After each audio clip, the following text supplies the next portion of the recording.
अगर पुराने ज़माने की नगर देवता की और ग्राम देवता की कल्पनाएं आज भी मान्य होती तो मैं कहता कि इलाहाबाद का नगर देवता ज़रूर कोई रोमांटिक कलाकार है। ऐसा लगता है कि इस शहर की बनावट, गठन, जिंदगी और रहन सहन में कोई बंधे बधाए नियम नहीं, कहीं कोई कसाव नहीं, हर जगह एक स्वच्छंद खुलाव, एक बिखरी हुई सी अनियमितता।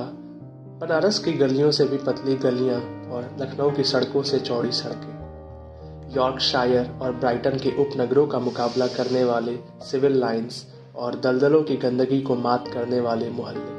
मौसम में भी कहीं कोई सम नहीं, कोई संतुलन नहीं। सुबह मलयजी, दोपहरे अंगारी तो शाम रेशमी। धरती ऐसी कि सहारा के रेगिस्तान की तरह बालू भी मिले, मालवा की तरह हरे भरे खेत भी मिले और उसर और परती की भी कमी नहीं। सचमुच लगता है कि प्रयाग का नगर देवता स्वर्ग कुंजों से निर्वासित कोई मनमौजी कलाकार है, जिसके सृजन में हर रंग के डोरे हैं। और चाहे जो हो, मगर इधर क्वार, कार्तिक तथा उधर बसंत के बाद और होली के बीच के मौसम से इलाहाबाद का वातावरण नैस्टरशियम और पैंजी के फूलों से भी ज़्यादा खूबसूरत और आम के बौरों की खुशबू से भी ज़्यादा महकदार होता है। सिविल लाइंस हो या अल्फ्रेड पार्क, गंगा तट हो या खुसरू बाग, लगता है कि हवा एक नटखट डोसीजा की तरह कलियों के आंचल और लहरों के मिजाज से छिड़खानी करती चलती है।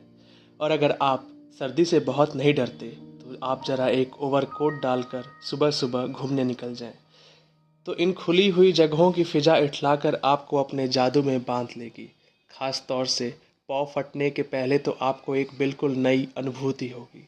वसंत के नए नए मौसमी फूलों के रंग से मुकाबला करने वाली हल्की सुनहली बाल सूर्य की अंगुलियां सुबह की राजकुमारी के गुलाबी वक्ष पर बिखरे हुए भौरोलों गेसुओं को धीरे धीरे हटाती जाती है और क्षितिज पर सुनहली तरुणाई बिखर पड़ती है।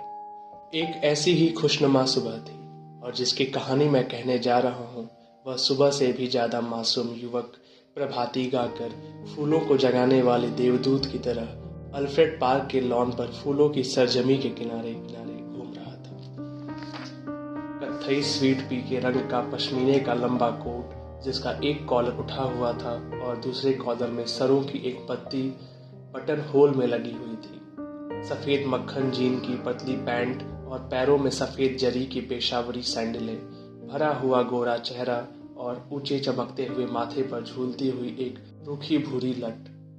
चलते चलते उसने एक रंग बिरंगा गुच्छा इकट्ठा कर लिया था और रह रहकर वह उसे सूंघ लेता था। पूरब के